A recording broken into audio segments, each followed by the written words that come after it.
اس مایوسی کے آگے میں کہیں نہ کہیں روشنی کی ایک کرن بھی ہمیں نظر آتی ہے. تو میرا خیال ہے کہ یہ بہت اچھی چیز ہے کہ جس کو لے کے جو ہے وہ آگے بڑھنا بے حد ضروری ہے. اور یقینی طور پہ میں ڈاکٹر صاحب کا شکر گزار اس لیے ہوں کہ مجھے بھی سچی بات یہ ہے کہ زیتون کے بارے میں ذرا بھی معلومات نہیں تھی. حالانکہ میرا اپنا پی ایچ ڈی کا ٹاپک آئل اینڈ فیٹ پہ رہا ہے. میری اپنی یعنی اسٹڈیز آئل اینڈ فیٹ کی ہیں. ملائیشیا کے اندر جو ہے وہ پوری ٹریننگ جو ہے پام آئل کے اوپر جو ہے وہ میں کر کے آیا, انکلوڈنگ کہ اب جو میری ایک طرح سے کہنے کہ میں ریسرچ کروا رہا ہوں, میں میری جو ٹیچنگ ہے اس کا پارٹ جو ہے وہ اس کا آئل اینڈ فیٹ کے اوپر بیس کر رہا ہے. لیکن مجھے سرے سے یہ معلوم نہیں تھا کہ پاکستان جیسے ملک کے اندر زیتون بھی کوئی چیز ہے. اچھا, اب اس کا اندازہ لگائیں کہ جب ہمیں نہیں معلوم, ہم پڑھا رہے ہیں, سب کچھ کر رہے ہیں, تو عام لوگوں کو کیا پتہ ہوگا. اور اس کا سب سے بڑا جو ہے وہ امپیکٹ یہ آتا ہے کہ ہم اپنی ریسرچ جو کرتے ہیں, research for the sake of research کر رہے ہوتے ہیں. ہمارا مین پرابلم یہ ہے کہ ہم اس ریسرچ کو کنڈکٹ کرتے ہیں یا کسی impact factor journal, yes exactly, ہم اس کو ایگزیکٹلی امپیکٹ فیکٹر جرنل میں, کیونکہ میری ترقی کا راز صرف یہ ہوگا کہ میں کتنے ریسرچ پیپر چھاپ سکتا ہوں, کتنی بک لکھ سکتا ہوں, اس کا میرے اس اوور آل سسٹم میں کیا امپیکٹ ہے, اس سے مجھے کچھ نہیں لینا دینا. کیونکہ ہم انٹر لنکڈ ہی نہیں ہے. میرا انڈسٹری سے کوئی تعلق نہیں بنتا, میرا گورنمنٹ سے کوئی تعلق اس لحاظ سے نہیں بنتا. تو یقینی طور پہ یہ ایک ایسی چیز بن جاتی ہے کہ جہاں پہ پھر میں ایک طرح سے کہہ لیں خود غرض بن جاتا ہوں کہ ٹھیک ہے جی مجھے ریسرچ کرنی ہے, میں کروں گا, پیپر چھاپوں گا جس سے میرا امپیکٹ بڑھے گا, کافی ہے. اوور آل سوسائٹی میں کیا امپیکٹ نظر آتا ہے یہ میرا کام نہیں ہے. تو ہم نے بیسیکلی اس سسٹم کے اندر انٹر لنکنگ کے آپشن کو ختم کر دیا ہے. امپیکٹ فیکٹر اور امپیکٹ یہ دو الگ چیزیں ہو گئی ہیں. دنیا بھر کا کانسیپٹ یہ ہے کہ وہاں کا امپیکٹ فیکٹر امپیکٹ سے چلتا ہے کہ what is the impact on the society. آپ پوری پاکستان کی 200 یونیورسٹیز کا اگر سروے کریں اور ان سے یہ معلوم کریں کہ آپ کے جتنے بھی امپیکٹ فیکٹر ہیں, 2000 اگر امپیکٹ فیکٹر بھی ہے, تو آپ کا سوسائٹی میں کیا امپیکٹ ہے. سوسائٹی امپیکٹ ہمیں نظر نہیں آتا. تو ظاہر سی بات ہے کہ جب سوسائٹی امپیکٹ نہیں ہے تو چیزیں آٹومیٹیکلی جو ہے وہ ہمیں نظر نہیں آ رہی. اچھا, اب جہاں تک سوال ہے زیتون کے حوالے سے, تو میں اپنے ذرا جو ہیبٹس ہیں اس کے حوالے سے ڈسکس کر لوں تاکہ ہمیں کچھ تھوڑا سا سمجھ میں آئے کہ ہم بائی نیشن کیا کھا رہے ہیں, ہمارا جو ہے وہ اوور آل سسٹم کیا ہے. Then will move for the different value addition of the olive. ہمارا اوور آل سسٹم یہ ہے کہ ہم بنیادی طور پہ ایک تیل کھانے یا گھی کھانے والی قوم ہے. دنیا میں کہیں ایسا نہیں ہوتا کہ پر کیپٹا کنزمپشن ایک سال میں کوئی ایک شخص 24 کلو تیل کھا جاتا ہو. پاکستان میں کھایا جا رہا ہے. اس کے مقابلے میں آپ یورپ میں اٹھا کے دیکھیں تو ایک سال میں ایک بندہ 4 سے 5 کلو تیل استعمال کرتا ہے, تیل یا گھی جو بھی آپ کہہ لیں. اور یہ میرا خیال ہے کہ ہم سب کی نالج میں ہیں. فار ایگزامپل ہمارے یہاں 5 اگر لوگوں کی ایک کنبہ ہے, فیملی ہے, اس کا گروسری کا اگر آپ نارملی اٹھا کے دیکھیں تو 5 لیٹر جو ہے نا وہ تیل آتا ہے. اچھا, 5 لیٹر تیل کا مطلب کیا ہوا, فی بندہ 1 لیٹر, اور اگر آپ اس کو 12 مہینے سے ملٹیپلائی کریں تو 12 لیٹر. یہ تو ہم سب کی کنزمپشن ہو گئی. اچھا, اب ذرا آ جائیے, جتنا ہم گھر میں کھاتے ہیں اتنا ہی ہم باہر سے کھاتے ہیں. مثال کے طور پہ پراٹھے ہو گئے, نہاری ہو گئی, بریانی ہو گئی, جو بھی چیزیں ہیں, تو یہ اوور آل ملا کے ہمارے پاس 12 اور 12 24 لیٹر. اور ہماری اکانومی بھی یہی بتا رہی ہے جتنا ہم تیل امپورٹ کر رہے ہیں, میجر پام آئل کا پورشن ہے, 75% ہم جو ہے وہ پام آئل بیسڈ اس وقت کنٹری بن چکے ہیں. اچھا, اب نتیجہ کیا نکل رہا ہے کہ ہم ایک طرف تو اتنا تیل کھا کے اپنی صحت خراب کر رہے ہیں. آپ کامن سی چیز دیکھیں, ہمارے یہاں نہاری میں جب تک 1 انچ کی تری نہ ہو نا تو اس کو نہاری نہیں مانا جاتا. جی, قورمے کے اندر بھی, قورمے بھی یہی اسٹائل ہے. پھر آپ بریانی کو دیکھ لیں, کم جو ہے وہ 1 انچ سے کم تو غریب ہوتا ہے. اچھا, اب آپ ذرا آ جائیے, ہمارا سادہ ترین کھانا جو ہے وہ ہم اس کو کہتے ہیں جی کھچڑی کھا لو اگر طبیعت خراب بھی ہو. اس میں بھی جب تک ہم تڑکا نہ لگا لیں, یا دال سب سے غریب پرور کھانا کہا جاتا ہے, تو اس میں بھی تڑکا نہ لگے تو ہم اس کو کھانا نہیں مانتے. تو بنیادی طور پہ تو ہم تیل کھانے والی قوم ہیں, اور ہمارا اس کا ایک امپیکٹ بھی نظر آ رہا ہے ہیلتھ کے اوپر. اس کا نتیجہ کیا نکل رہا ہے؟ نتیجہ یہ نکل رہا ہے کہ وی کین ریڈیوس اور burden of economy to the 50%. ہم یہ نہیں کہتے کہ آپ آئل نہ کھائیں, گھی نہ کھائیں, لیکن ہم اپنے کھانوں میں شاید کسی نہ کسی حد تک, مثال کے طور پہ اگر گھر میں 5 لیٹر تیل آ رہا ہے تو ہم 4 لیٹر پہ لے آئیں تو کوئی اتنا بڑا امپیکٹ نہیں آنے والا. بس وہ 1 انچ کی تری ذرا ہو سکتا ہے 1.25 انچ کی رہ جائے, اس سے زیادہ تو فرق نہیں پڑے گا. اچھا جی، دوسری امپورٹنٹ چیز کہ اگر آپ نے 25% ریڈکشن کی تو اس وقت پاکستان کا صرف کھانے کے تیل کا امپورٹ بل جو ہے نا وہ 4-4.5 ارب ڈالر ہے. 25% ریڈکشن 4 ارب ڈالر پہ لگائیں تو سیدھا 3 ارب ڈالر آ جاتا ہے. دوسری طرف اگر ہم اکانومی میں اپنا آئل کا پارٹ دیکھیں تو سلسلہ اس وقت یہ ہوا ہے کہ دنیا میں تیل نکالنے کے یا تیل حاصل کرنے کے، ایڈیبل آئل حاصل کرنے کے 2 بڑے معروف ذرائع ہیں. ایک ہوتی ہے cultivation of the seeds like soya bean ہیں یا اور باقی چیزیں ہیں، پام ہیں، سرسوں ہیں، کنولا ہے. دوسرا جو ہے وہ ایک پارٹ نان کنونشنل ٹائپ کا ہے جو عام طور پہ فروٹ سے جو ہے وہ آئل لیا جاتا ہے. مثال کے طور پہ اولیو ہے، ایواکیڈو ہے. ہمارے اس پورے ریجن میں ساؤتھ ایسٹ ایشین ریجن کے اندر فروٹ آئل کا کانسیپٹ نہیں ہے لائک ایواکیڈو، اولیو. اور کیوں نہیں ہے اس کا ایک میرا خیال ہے کہ یہ دیکھا جانا چاہیے کہ ہم نہ اس کے یوزر ہیں. ساؤتھ میں کوکونٹ کا کوکونٹ ہے لیکن کوکونٹ ایک سیڈ کے طور پہ آ جاتا ہے. ہم بات کر رہے ہیں فروٹ کی کہ جس کے پلپ میں سے آئل نکلتا ہے، ایووکیڈو اینڈ اولیو. اچھا اب پرابلم کیا ہے کہ یہ دونوں قسم کے آئل بڑے ہیلدی آئل کہلاتے ہیں. دنیا میں سب سے زیادہ ایکسپینسو آئل یہی ہیں. چیپسٹ آئل عام طور پہ سیڈ بیسڈ آئل ہے. پاکستان کی اکانومی میں گندم اور چاول اس کے بعد کچھ اتنا بڑا کموڈٹی بچتی نہیں ہے کہ جس کو آپ لگا کے اور پوری قوم کو وہ کھلا سکیں. اس میں اسپیشلی اگر ہم سن فلاور کی بات کریں تو ٹھیک ہے گرو ہو رہا ہے 5-6-8%، یا کنولا کی بات کریں یا سرسوں کی بات کریں. پاکستان کی اوور آل جو اٹ سیلف اپنی یعنی جو پروڈکشن ہے فار کنزمپشن وہ 10-12%، 13% سے اوپر کی نہیں ہے. آئل سیڈ کی میں بات کر رہا ہوں. اب آپ اندازہ لگائیں گے پاکستان کا 75% سے اوپر کا ایک امپورٹ بل آپ کا صرف پام آئل پہ بیس کر رہا ہے. باقی پھر ہم سویابین منگواتے ہیں، باقی چیزیں منگواتے ہیں. تو یہ تو ہماری ایک اوور آل اکانومی کا پارٹ ہے.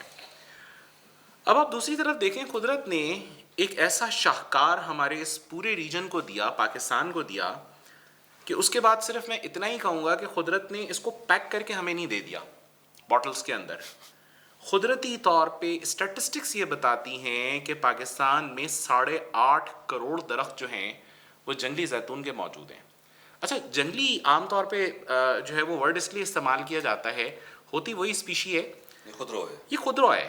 اور عمومی طور پہ جو اڈاپٹ کر جاتا ہے اس انوائرمنٹ کے اندر اس کا امپیکٹ بڑا زبردست ہوتا ہے. عمومی طور پہ کہا جاتا ہے کہ جو بھی چیز جنگلی حالت میں ہوگی وہ عام طور پہ زیادہ طاقتور ہوگی، اس کی امیونٹی لیول بڑھانے کی صلاحیت بہت اچھی ہوگی، بیماریوں سے بچانے کی صلاحیت بہت اچھی ہوگی.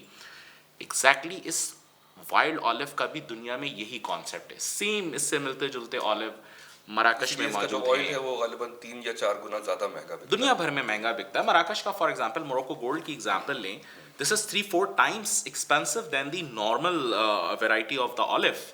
تو اب آپ خود اندازہ لگا لیں. اچھا اب 8.5 کروڑ درختوں کی اگر ہم ایک امپیکٹ نکالتے ہیں تو عمومی طور پہ 10 سے 12% تیل جو ہے وائلڈ اولیو میں سے نکل آتا ہے. 5 کروڑ درختوں میں سے 5% کے حساب سے ہم اگر اس کی کیلکولیشن کریں، سیدھا 25,000 کروڑ لیٹر جو ہے نا ہر سال آپ کے یہاں ضائع ہو رہا ہوتا ہے. 1% تیل نہیں نکالا جاتا اس میں سے. چلے میں مانتا ہوں کہ جی کوئی سسٹم نہیں بنا ہوا، تو پچھلے 75 سالوں کے اندر ہم نے کیا کیا؟ ہم یہ روتے رہے کہ جی آئل ہمارے پاس نہیں ہے، امپورٹ کرا لو، یہ کر لو وہ کر لو. لیکن یہ تو ایسی چیز ہے کہ جس میں آپ کو کچھ بھی نہیں کرنا تھا. جو مشینیں اس وقت لگی ہوئی ہیں تیل نکالنے کے لیے، ان کنونشنل مشینوں کے اوپر بھی اس کا کچھ نہ کچھ پورشن جا سکتا تھا. اور اس کے لیے کوئی بہت بڑی ایکسپینسو مشینوں کی ریکوائرمنٹ بھی نہیں ہے. ابھی بھی تو نکل رہا ہے نا، کون سی بہت بڑی ایکسپینسو مشینیں جو ہے وہ اس کے لیے لگائی جا رہی ہیں. اب پرابلم سارا یہ ہے کہ چلیں ٹھیک ہے، now this is a time. ہمارے یہاں سب سے بڑا اس وقت جو اویئرنیس کا مسئلہ ہے وہ یہ ہے کہ اولیو آئل نکلنے کے بعد ہم اس ٹیسٹ کو اویئر نہیں ہیں. ہمارے یہاں جو استعمال کیا جاتا ہے تیل، وہ تیل ہوتا ہے فلی ریفائنڈ. ریفائنڈ کا کانسیپٹ یہ ہے کہ اس میں سرے سے کوئی بھی ایکٹیو کمپاؤنڈ نہیں ہوگا، فینولیکس، فلیونوائڈز یا جو آپ کو ہیلدی کوئی ایکٹیویٹی دے سکے. اس کے بنسبت اولیو آئل میں نیچرلی قدرت نے ایک ایسی چیز رکھی ہے کہ جس کے اندر ہمارے جسم میں قوت مدافعت فراہم کرنے کے لیے جو نیوٹراسوٹیکل کمپوننٹس ہیں وہ تیل میں موجود ہوتے ہیں. اچھا اب مس گائڈ کیسے ہوتے ہیں؟ مس گائڈ ایسے ہوتے ہیں کہ جو ہمارے یہاں کے بتانے والے ہیں عمومی طور پہ اکیڈمیشنز ہیں، وہ یہ کہتے ہیں جی اگر آپ نے اولیو آئل کو گرم کر لیا تو اس کی افادیت ختم ہو جائے گی. یہ کانسیپٹ ہے, یہ کانسیپٹ ہے نا, یہی بتایا جاتا ہے. مت ہے. جی جی. اب پرابلم یہ ہے کہ اس مت کو توڑنا بڑا ضروری ہے. میڈیٹیرین پورے ریجن کے اندر جو آلو کے آج کے یوزر نہیں ہیں, ان کے اب تو کھانا پکانا, ان کو لگانا, جس کو مالش ہم کہہ رہے ہوتے ہیں, ساری چیزیں وہی ہیں, کاسمیٹکس, ایچ اینڈ ایوری تھنگ. پرابلم سارا یہ ہے کہ آپ اس آلو آئل کو اگر گرم کرتے ہیں تو قدرت نے اس میں اسٹیبلٹی رکھی ہے کہ عموماً کھانے کا جو پکانے کا جو ٹیمپریچر ہے, فرائنگ کا بھی جو ٹیمپریچر ہے, this is 180 degree centigrade. 180 degree centigrade پہ نا آلو آئل کا کچھ نہیں بگڑتا. اس کے فینولکس بھی بہت حد تک محفوظ رہتے ہیں, تھوڑے بہت ختم بھی ہو جائیں اس سے کوئی اتنا بڑا فرق نہیں پڑتا. آلو کی اپنی جو نیچر ہے نا اٹ سیلف, وہ ایک بڑی زبردست نیچر ہے. جو اس کی کمپوزیشن ہے, جو اس میں اولک ایسڈ, لائنولیک ایسڈ, لائنولینک ایسڈ, یہ اتنے کمپوزیشن کے اندر بند ہیں کہ شاید کسی اور آئل کے اندر آپ کو ایسا نہ ملے. دیکھنے میں ایسا لگتا ہے کہ شاید اگر آپ نے اس کو گرم کیا تو یہ ختم ہو جائے گا, خراب ہو جائے گا. یہ بالکل ایسے ہی ہے کہ جیسے پانی کا فارمولا ہوتا ہے نا, ہائیڈروجن آکسیجن, تو اگر آپ فارمولے کو دیکھیں تو لگے گا ہائیڈروجن آگ پکڑے گا, آکسیجن جو ہے نا وہ اس کو ہیلپ آؤٹ کرے گا جلنے میں, لیکن آپ اسی پانی کو جب آپ جلتی ہوئی آگ پہ ڈالیں تو بجھ جاتی ہے. فارمولے کے حساب سے دونوں ایسی چیزیں ہیں کہ آگ لگا دیں. تو آلو کی بھی کمپوزیشن دیکھ کے سم ٹائمز لوگ جو ہے وہ مس گائیڈ ہو جاتے ہیں کہ شاید اس سے کوئی نقصان ہوگا. آلو کے حوالے سے کوئی ایسی چیز نہیں ہے. دوسری امپورٹنٹ چیز کہ ہمارے یہاں لوگ کتنے اویئرڈ ہیں. چلیں ٹھیک ہے جی, اب یہ بھی سمجھ میں آ گیا اتنا آئل ہے, اس دفعہ نکلا بھی ہے. ڈاکٹر صاحب کی بڑی کوششیں رہیں, کیپٹن میمو صاحب کے ساتھ مل کے انہوں نے کافی چیزوں کو جو ہے وہ ڈسکرائب بھی کیا. مجھ جیسے جو ہے وہ بندے کو جس کو آلو کے بارے میں سرے سے کوئی معلومات نہیں تھی, مجھے بھی شامل کیا, اور ہم نے اس حوالے سے کچھ ابھی ورکنگ بھی سٹارٹ کی ہے. اسپیشلی تھرمل اسٹیبلٹی جو ہے وہ آکسیڈیٹیو اسٹیبلٹی آف وائلڈ آلو, جس کے اوپر بڑی کم ریسرچ ہوئی ہے پاکستان میں ہوتے ہوئے. کل ملا کے 3 ریسرچ پیپرز ہمیں لٹریچر میں ملتے ہیں, جو کہ انفارچونیٹ ہے. آپ کا اتنا بڑا جو ہے وہ پورا کا پورا سسٹم یہاں پہ اس کا موجود ہے, قدرتی جنگلات کی صورت میں بیسیکلی یہ ہے, اور اس کے اوپر اتنی کم سائنٹیفک ریسرچ ہو, یہ بڑا ایک المیہ ہے. الحمدللہ ہم نے اس پہ کام شروع کیا آکسیڈیٹیو اسٹیبلٹی کے اوپر. جلد انشاءاللہ اس کی ہم جو رپورٹس ہوں گی وہ شیئر بھی کریں گے. لیکن اہم ترین چیز یہ ہے کہ جب ہم اس آلو کی ویلیو ایڈیشن کی بات کرتے ہیں تو ویلیو ایڈیشن کا ایک کمپوننٹ ہے آلو آئل. عمومی طور پہ جب ہم کسی بھی کمپوننٹ کی, کسی چیز کی اپنے سسٹم میں یوٹیلائزیشن کی بات کرتے ہیں تو ہم اس کے نا 2 پورشنز کو مد نظر رکھتے ہیں. ایک ہوتا ہے ایڈیبل پورشن, دوسرا کہلاتا ہے نان ایڈیبل پورشن.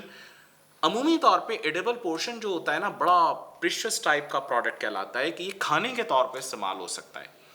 اچھا, اب اس کھانے والی چیز کو اگر ہم دیکھیں تو آلو کا تو میجر پورشن, فار ایگزامپل اگر 20% 25% آئل ہے تو وہ تو استعمال میں آئے گا. باقی جو 75% یا 70% پورشن ہیں اس کا کیا بنے گا؟ وہ جو نان ایڈیبل پارٹ ہے اس کی بھی بہت ساری یوٹیلائزیشنز ہیں. مثال کے طور پہ تیل کا ایک استعمال تو کھانا پکانے میں ہے. اس کے بعد اگر آپ اس اولیو آئل کی یوٹیلائزیشن کی بات کریں تو فرائنگ میں فار ایگزامپل یہ یوز ہو کے اگر ختم ہو جاتا ہے, خراب ہو جاتا ہے. بایو ڈیزل ہمارے یہاں انرجی کا ایک بڑا کرائسس ہے. بایو ڈیزل اس کا ایک بڑا اچھا آپشن ہے. دنیا میں اس کو یہی کیا جاتا ہے. ہمارے یہاں تو یہ ہوتا ہے کہ جی ریسٹورنٹ سے نکلا ہوا آئل اتھارٹیز پکڑتی نہیں ہے, وہ دوسرے چھوٹے والے ڈھابوں میں ٹھیلوں کے اوپر فرائنگ کے لیے یوز ہو رہا ہوتا ہے, وہ ہم خوشی سے لے کے استعمال کر لیتے ہیں جی, کیونکہ وہ سستا پڑتا ہے. حالانکہ اس آئل کا دنیا بھر میں ریکوائرمنٹ یہ ہے کہ جی وہ دوبارہ کھانے کے لیے یوز نہیں ہونا. اس کے آپ کوئی بھی چیز بنا لیں, آپ اس کی بایو ڈیزل بنا لیں. عمومی طور پہ بایو ڈیزل بڑا اچھا ایک سورس بن جاتا ہے کیونکہ وہ آگ لگانے کے اور انرجی جنریٹ کرنے کا بڑا اچھا کام کر سکتا ہے. کھل اس کا جو ہے استعمال ہوتا ہے. اس کا جو نان ایڈیبل پارٹ ہے کھل, وہ بھی بہت اچھا چلانے کے کام آ سکتا ہے تیل نکلنے کے بعد. اچھا, پرابلم پتہ ہے ابھی بھی کیا ہے؟ آئل نکل رہا ہے. جیسے ڈاکٹر صاحب نے ابھی فرمایا کہ ہم اب بہت ساری جگہوں پہ گئے, ملاقاتیں کی, سلسلہ یہ بنا ہوا ہے کہ جو مشین اس وقت اویلیبل ہے وہ ایکسٹرا ورجن آئل نکالنے کے بعد جو کھل پومس جس کو ہم کہتے ہیں وہ دے دیتی ہے. پومس جو ہے ایک ایسا پروڈکٹ ہے, فار ایگزامپل اگر آپ نے 16% 18% تیل نکال لیا تو عموماً پومس میں 8% تک آئل باقی رہتا ہے, اور اس کی کاسٹ اس سے تھوڑی سی کم ہوتی ہے کیونکہ ہوتا یہ ہے کہ جو ایکسٹرا ورجن آئل ہوتا ہے اس میں فینولکس اور فلیونوائڈس انیشیل پریسنگ کے اندر بہت اچھے نکلتے ہیں, تو اس کی ویلیو ایڈیشن ظاہر سی بات ہے کہ جو چیز بنے گی اس کی امپیکٹ بڑے اچھے ہوں گے ہیلتھ کے اوپر. سیکنڈ تھرڈ ایسا نہیں ہوتا کہ نقصان دہ چیز ہو گئی, بس وہ والی افادیت, نیوٹراسیوٹیکل والی افادیت تھوڑی کم ہوتی جاتی ہے, تو پومس میں وہ چیز تھوڑی سی کم ہو جاتی ہے. تو عموماً اس آئل کو جو ہے وہ لوگ کہتے ہیں جی یہ مالش کا تیل ہے, حالانکہ ایسی کوئی چیز نہیں ہے. جی یہ بھی آپ ایک کو myth ہے بالکل, کہ پومس جو ہے نا اس سے آپ کھانا نہ پکائیں. حالانکہ ایسا کچھ نہیں ہے. کمپوزیشن ایگزیکٹلی وہی ہے جو ایکسٹرا ورجن کی ہے, بس اس میں تھوڑے سے ان اینٹی آکسیڈنٹس کی کمی ہو گئی جو شروع میں آ گئے. ایکسٹرا ورجن میں بہت زیادہ ہوتے ہیں, ورجن میں تھوڑے کم ہوتے ہیں, پومس میں اور کم ہو جاتے ہیں. اس پومس آئل کا استعمال آج بھی دنیا بھر میں فرائنگ کے لیے اور کوکنگ کے لیے ہر جگہ ہو رہا ہے. جی اس مقصد کے لیے میں نے آئی او سی کا ایک فورم جوائن کیا جہاں پہ مستقل مجھے جو ہے وہ ان کی اپڈیٹس آتی ہیں, اور وہ اسی مقصد کے لیے تھا کہ جی اس کام کو ہم آئل کو کیا پکانے کے لیے استعمال کر سکتے ہیں. انہوں نے کہا yes of course, number of literature is available, cook books میں یہ ساری چیزیں موجود ہیں کہ اولیو آئل میں نہ صرف کھانا بنایا جا سکتا ہے بلکہ بہت ہیلدی اور بہت نیوٹریشیس اور بہت ٹیسٹی کھانا تیار ہوتا ہے.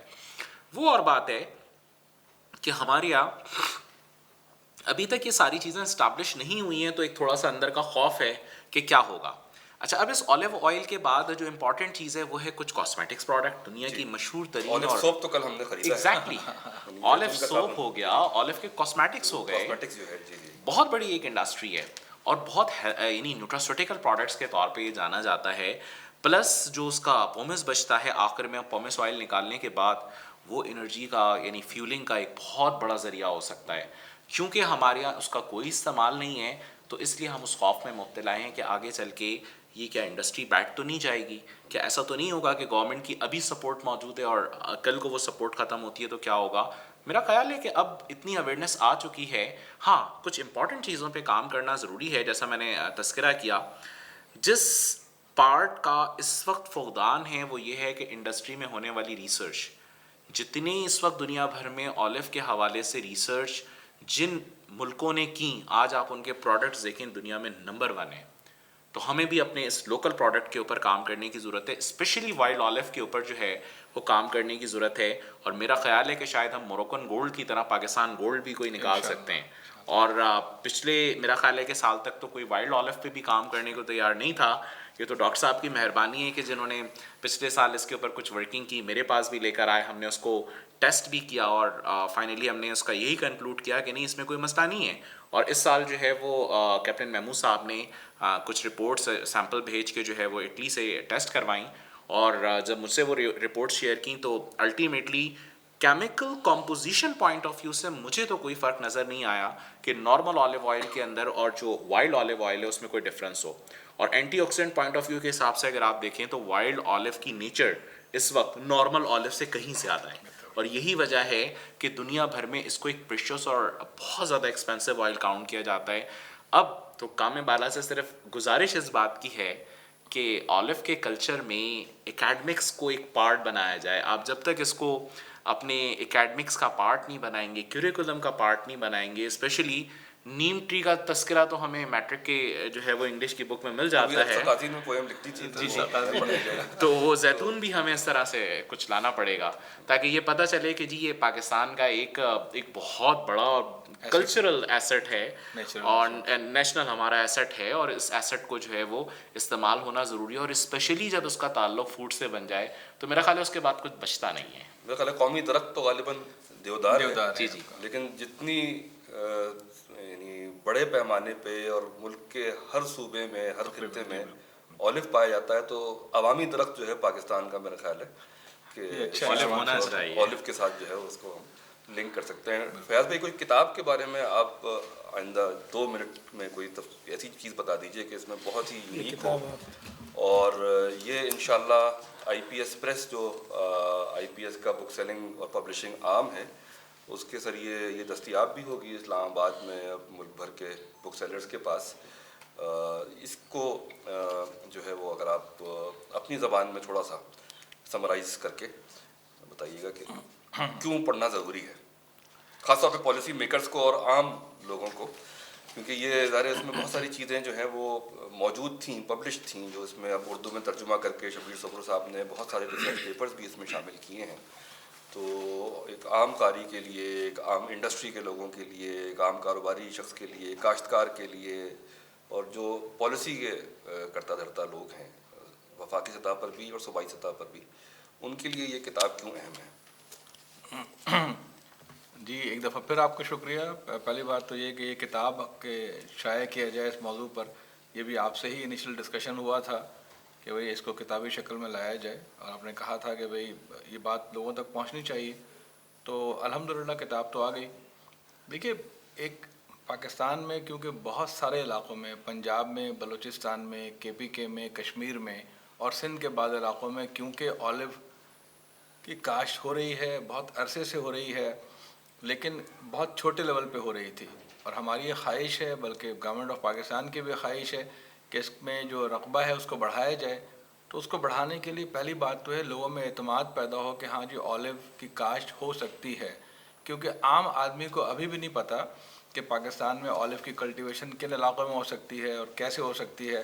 تو اس پر تو ہمارے ریسرچ کے جو ادارے ہیں انہوں نے کام کیا ہوا ہے. یعنی اگر کوئی آدمی اپنی زمین پہ اولیو لگانا چاہتا ہے تو اس کو جو جانا پڑے گا ریسرچ کے اداروں میں، اور یہ جو مختلف ریسرچ کے ادارے ہر ضلع میں موجود ہیں، وہاں جا کے کوئی بھی آدمی معلومات لینا چاہے تو نہ صرف معلومات بلکہ پودوں کا حصول اور دیگر سہولیات جو حکومتیں فراہم کر رہی ہیں وہ اس کو معلوم ہو جائے گا.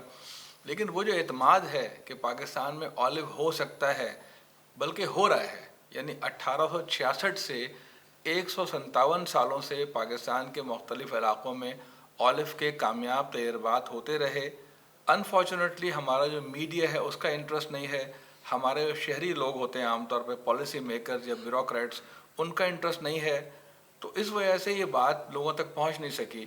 یہ کتاب پڑھ کر لوگوں میں ایک اعتماد آئے گا. جب انہیں یہ معلوم ہوگا کہ پاکستان میں تو 150 سال سے اولیو ہو رہا ہے تو یقینی طور پر ان کا اعتماد تو فوراً قائم ہو جائے گا کہ ہاں جی ہو سکتا ہے، جب ہو رہا ہے تو ہو سکتا ہے. اور اس کے علاوہ جن لوگوں نے اس میں ایفرٹس کیے ہیں، ایک بہت بڑا مسئلہ اصل میں پاکستان میں یہ ہے کہ کوئی حکومت پچھلی حکومت کے کسی کام کا کریڈٹ اس کو اون نہیں کرتی ہے. ہر حکومت اپنے آپ سے شروع کرتی ہے کہ ہم نے یہ کر دیا، اچھا بھائی آپ سے پہلے کیا ہوا. اس چیز کو کہیں نہ کہیں رپورٹ کیا جاتا ہے ریسرچ جرنلز میں. ریسرچ جرنلز عام آدمی پڑھتا نہیں ہے. تو ہمارے ہاں بہت سارا قیمتی کام محض اس وجہ سے عوام تک نہیں پہنچ پاتا کہ وہ کتابوں کی شکل میں، اچھا میڈیا کو کوئی انٹرسٹ نہیں ہے. انفارچونیٹ ہے، بہت ہی کہتے ہوئے برا لگتا ہے کہ ہمارے ہاں میڈیا کا، خاص طور پر الیکٹرانک میڈیا کا سارا فوکس ہے پالیٹکس کے اوپر. ان پولیٹیکل بحثیں ہوتی ہیں، آپ کبھی نہیں دیکھیں گے کہ وہ اس کے اوپر بات کر رہا ہو. جبکہ ایگریکلچر پاکستان کی معیشت کی بیک بون ہے. آپ کا 24% GDP میں اس کا رول ہے. آپ جانتے ہی ہیں، اس پہ کہنے کی ضرورت تو نہیں ہے. یہ کتاب پڑھ کر خاص طور پر جو ایگریکلچر کے اسٹوڈنٹس ہیں، جو ٹیچرز ہیں، جو ریسرچ کے ادارے ہیں، جو آئل کمپنیز کے لوگ ہیں، اور ایک عام نوجوان جس کو یہ شوق ہے کہ وہ پاکستان کے اندر رہتے ہوئے کو روزگار کا سلسلہ کرے، تو انشاءاللہ اس کا بالکل ویژن کلیئر ہو جائے گا. جو ہمارا بنیادی مقصد تھا کہ پاکستان میں اولیو کی کلٹیویشن کوئی نئی چیز، نئی سٹوری نہیں ہے، بہت بڑی سکسیس سٹوری ہے. اور اس کے بارے میں لوگوں کو معلوم ہونا چاہیے تاکہ وہ اولیو کی کلٹیویشن میں کنٹریبیوٹ کریں، وہ اس شعبے میں آئیں، اولیو کی پروڈکٹس کو بنائیں، ان سے روزگار حاصل کریں اپنا. تو میرا خیال ہے کہ یہ کتاب پڑھنے کے بعد وہ جو کسی کے ذہن میں وہ کنفیوژن ہوگی وہ بالکل دور ہو جائے گی، اور وہ اس پہ اپنے آپ کو سوچے گا کہ یار مجھے بھی یہ کام کرنا چاہیے انشاءاللہ. بہت شکریہ.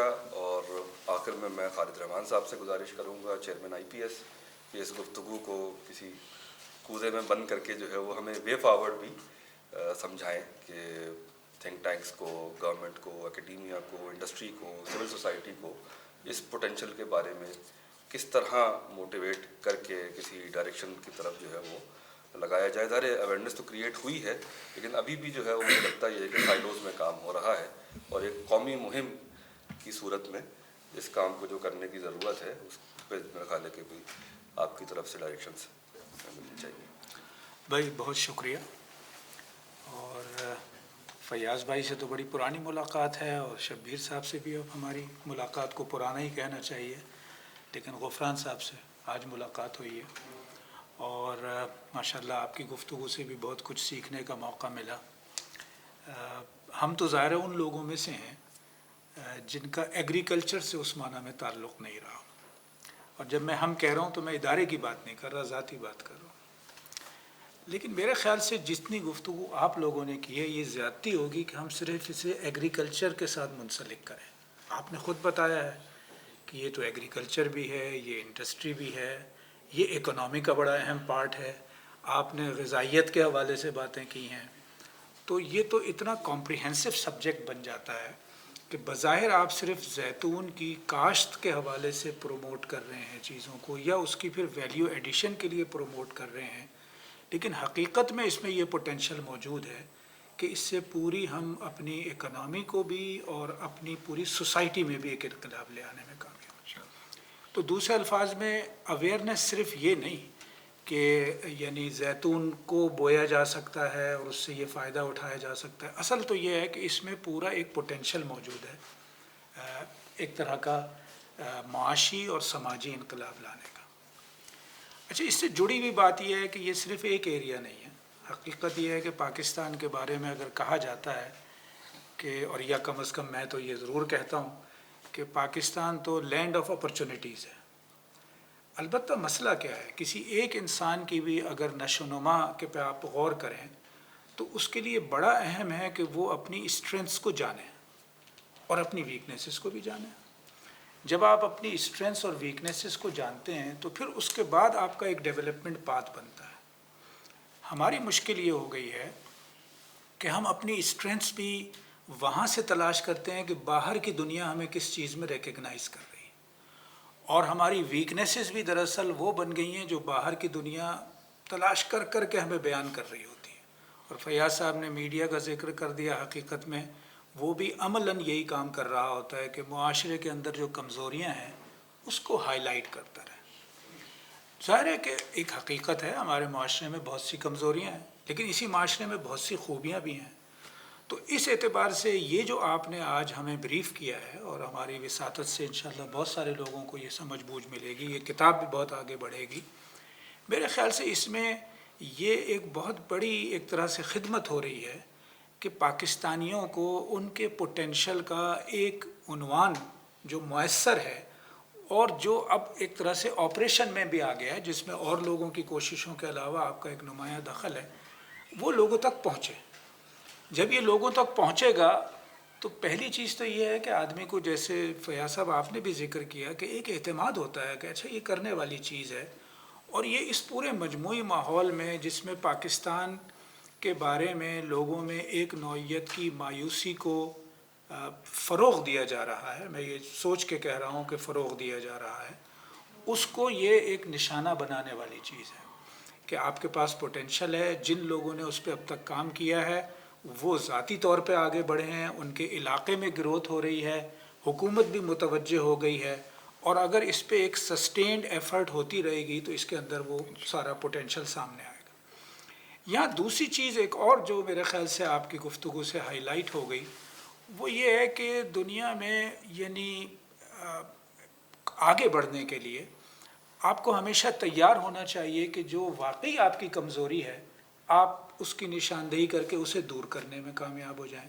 میرا خیال ہے آج کی گفتگو میں یہ ایٹنگ ہیبٹس کا جو ذکر ہوا ہے کہ جو ہماری ایٹنگ ہیبٹس ہیں، اور حقیقت میں وہ ایک نوعیت کا دوسری ایک اور بڑی بیماری کی جانب بھی متوجہ کرتے ہیں کہ اگر لوگ اسٹیٹس کانشیس ہوں، چونکہ وہ جو نافل نے قورمے کا لفظ استعمال کیا، تو قورمے میں اگر تیل نہیں ہے تو یہ لگتا ہے کہ جیسے آپ افورڈ نہیں کر سکتے تھے زیادہ مرغن کھانا. تو یہ بہت ساری چیزوں کے ساتھ جڑ جاتا ہے. اس اعتبار سے جب ہم کہتے ہیں کہ آگہی ہونی چاہیے، تو آگہی کو بہت ہی ایک جامع اسکیم میں ہمیں لے کر آنا چاہیے، اور ان سارے ایشوز کو کہ جو ہماری اسٹرینتھس ہیں اس سے بھی آگہی ہو، اور اس کی جو ویکنیسز ہیں ہمارے معاشرے کی، ہمارے افراد کی، اس سے بھی آگہی ہو، اور ہم ایک پیکج میں ان چیزوں کو لے کے چل رہے ہوں. اس اعتبار سے یہ بڑی اہم بات ہے کہ میڈیا کا ذکر ہو گیا. میرے خیال سے جو ہمارے اپنے ایک طرح سے کمیونٹی انسٹیٹیوشنز ہیں ہمارے ملک میں موجود ہیں، جس میں سب سے اہم انسٹیٹیوشن جو ہے وہ مسجد ہے. کہ آپ چاہیں یا نہ چاہیں، سوسائٹی کی ایک بہت بڑی تعداد مسجد سے رجوع کرتی ہے، اور خود علماء کے پاس، اور علماء کے لیے تو اس میں سمجھتا ہوں یہ بھی انسینٹو ہونا چاہیے اس بات کو آگے بڑھانے کے لیے کہ زیتون کا ذکر ہمیں خود قرآن مجید میں مل جاتا ہے. تو اس اعتبار سے اگر وہ اس کی روشنی میں بھی لوگوں کو موٹیویٹ کریں، اور ان کی ہماری طرف سے ایک ایسی ایجوکیشن ہو، ہم انہیں سمجھانے میں کامیاب ہو جائیں کہ یہ آپ کا کردار ہے جو ایسی چیزوں میں ہونا چاہیے. تو تعلیم میں تو آپ نے ذکر کیا، اور تعلیم کے بھی کئی لیولز ہیں. اگر ہم شروع کریں اور خود یہ جو سکسیس اسٹوریز ہیں نا، ان سکسیس اسٹوریز کو کیسے تعلیم کا حصہ بنایا جائے. مثلاً ابھی جو آپ نے تھرپارکر کی مثال دی، اس میں ہم اپنے دوستوں سے بات کریں گے. ظاہر ہے IPS کا یہ رول ہے کہ اس وقت بچوں کے لکھنے والے ہمارے رابطے میں ہیں، انہوں نے خود اپنے فورمز بنائے ہوئے ہیں. ہم ان کو متوجہ کریں کہ آپ بچوں کے لیے اسٹوری لکھیں، وہ حقیقی واقعات جو آپ نے اس میدان میں ایک طرح سے کیے بھی ہیں اور آپ کی وساطت سے ہوئے ہیں اور آپ کے مشاہدے میں. اس میں میرا خیال ہے جو آپ یہاں IPS میں بیٹھے ہیں، آپ توقعات کا اظہار بھی کرتے ہیں، ہمیں حقیقت میں اپنے پورے پالیسی میکنگ کے پروسیس کو بھی اس میں سمجھنے کی بھی ضرورت ہے، اور ہم کیسے اسے ہٹ کر سکتے ہیں وہ ظاہر سمجھ میں آ جائے تو اس کے مختلف طریقے ہو سکتے ہیں.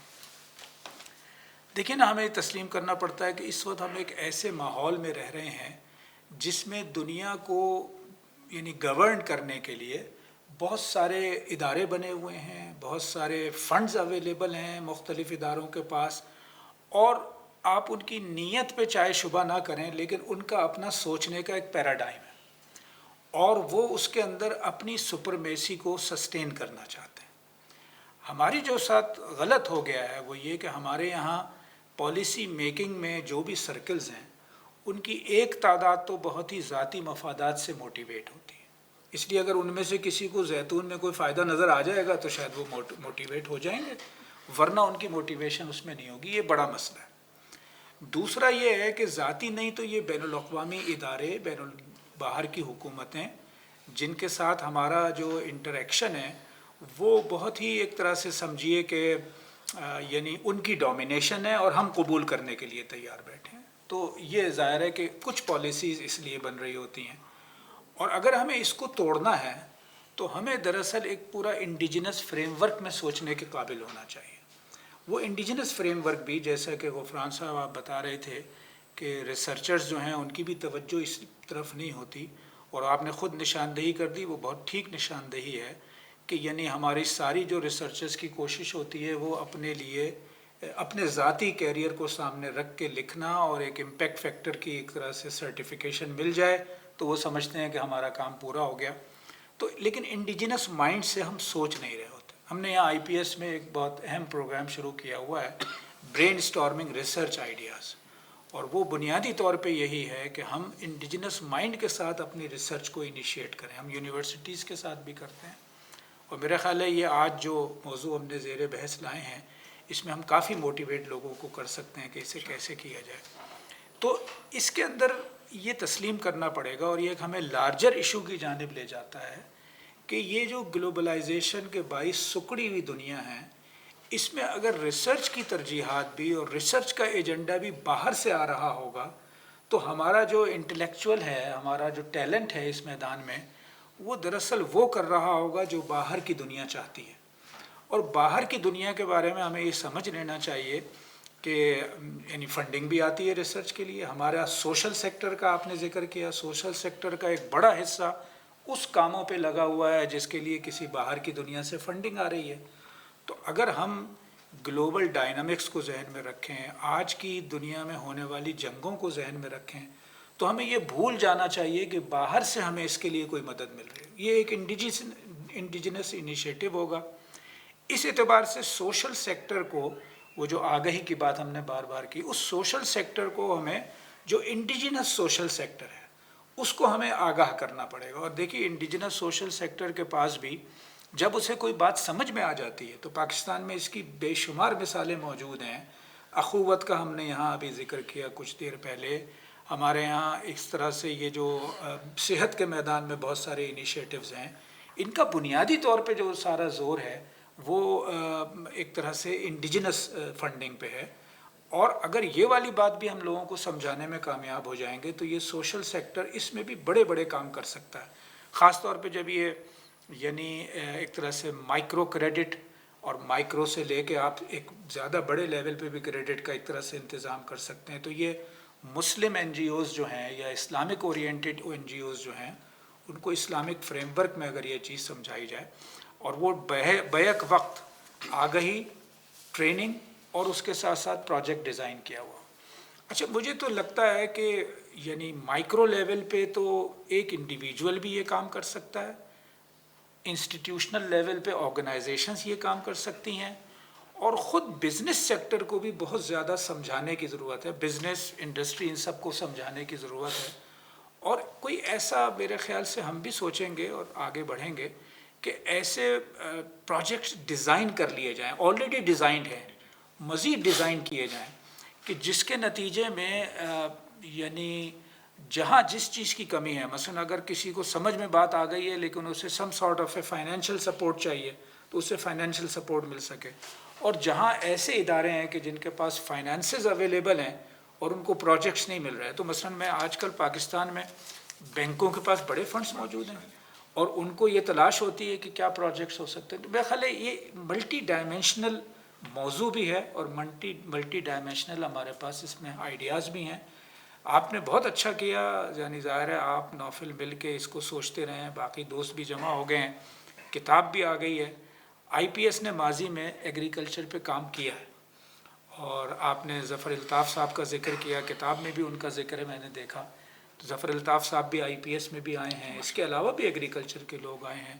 خود یہ جو ایگریکلچر ریسرچرز پاس forum, Pakistan agricultural scientist forum ہے، ان کے ساتھ ہمارے اچھے ریلیشنز ہیں. لیکن یہ بات درست ہے کہ ہم نے اس نوعیت کے پوٹینشیل پہ کوئی بڑا کام اس دوران میں نہیں کیا، لیکن آپ نے جو کام کیا ہم سمجھتے ہیں وہ ہمارا ہی کام ہے، اور یہاں سے انشاءاللہ جیسے جیسے آگے بڑھ رہے ہوں گے ہم کریں گے. آئی پی ایس کا تو کام ہی یہ ہے، اور لیکن اگرچہ یعنی یہ کام ہونے کے باوجود پاکستان ہو یا کوئی بھی ملک، پالیسی کا دائرہ تو بہت وسیع ہے. مجھے لگتا ہے کہ آج کی اس نشست سے یہ بات واضح ہو گئی ہے کہ یہ بظاہر ایک موضوع ہے لیکن اس کا پوٹینشیل بہت زیادہ ہے، اور ملٹی ایک طرح سے پرونگڈ ہمیں ایک اسٹریٹجی بنا کے اس پہ چلنا چاہیے، اور انشاءاللہ جو یہ پوٹینشیل ہے یہ ضرور آگے بڑھے گا. تو بہت بہت شکریہ جناب. میرا خیال سے بہت شکریہ. اور آپ نے گفتگو کی، اس میں آپ نے ذکر کیا کہ ظاہر قرآن میں اس طرح زیتون کے بارے میں آیا ہے، انجیر کے بارے میں آیا ہے، تو یہ تو ایک بہت ہی مذہبی موٹیویشن کا بھی موضوع ہے کہ زیتون کی پروموشن کو اس سے لنک کیا جائے. اور علماء اور خطیب حضرات جو ہیں وہ ممبر سے اس کے اوپر جو ہے وہ بہت اہم کردار ادا کر سکتے ہیں. اس کے علاوہ کل ہم ذکر کر رہے تھے کہ جیسے میرا خیال تھا کہ مدارس کو اگر موٹیویٹ کیا جائے تو یہ جو 8 کروڑ سے زیادہ درخت ہیں، اس میں چلیں آدھوں میں بھی اگر پھل آتا ہو، اگر 2 کروڑ کے اندر بھی پھل آتا ہو ان کے 1/4 میں، تو یہ قدرت کی طرف سے بہت بڑا انڈاؤمنٹ ہے پاکستان کے لیے. اور کیونکہ یہ جنگلات میں ہوتے ہیں، جو ذاتی زمینیں ہیں، جو اب تو سلسلہ شروع ہوا ہے زیتون کی فارمنگ کا، تو لیکن یہ کہ پورے پاکستان بھر میں جہاں جہاں یہ درخت ہیں وہ کسی کی ذاتی ملکیت نہیں ہے، زیادہ جنگلات میں ہیں، سڑکوں کے کنارے ہیں، قبرستانوں میں ہیں. تو اگر مدارس کے ہی لوگ جو ہے وہ اپنے انڈاؤمنٹ کے لیے لوکل کمیونٹیز کے ساتھ مل کے اس کو جمع کرنے کا کام شروع کر دیں سیزن میں، تو ان کے لیے بہت بڑی فنڈنگ سورس جو ہے وہ بن سکتی ہے لوکل کمیونٹی کے ساتھ. آپ نے اچھا یاد دلایا، خود آئی پی ایس کا بڑا ایکٹیو پروگرام مدارس کے حوالے سے رہا ہے اور اس وقت بھی ہے. تو ہم جیسے خصوصی پروگرام کر سکتے جس طرح طول و عرض میں یہ درخت پھیلے ہوئے ہیں، اس طرح طول و عرض میں مدارس ہیں. تو یہ بنیادی طور پہ تو یعنی مذہبی کمیونٹی کا کام بنتا ہے کہ اس کو جو ہے وہ اون کرے اور اس پہ کام کرے انشاءاللہ. اور میرا خیال ہے کہ اس گفتگو کو ہم کسی تحریری شکل میں بھی جو ہے وہ مرتب کریں گے. بہت اچھی گفتگو ہوئی. شبیر سومرو صاحب بہت شکریہ آپ کا، آپ ایک دفعہ پھر آئی پی ایس کے پلیٹ فارم سے شریک ہوئے ہیں اس گفتگو میں. ڈاکٹر فیاض عالم صاحب، ڈاکٹر غفران اور خالد رحمان صاحب کا بہت شکریہ کہ اس گفتگو کو منطقی انجام تک پہنچایا اور آگے کی ڈائریکشن بھی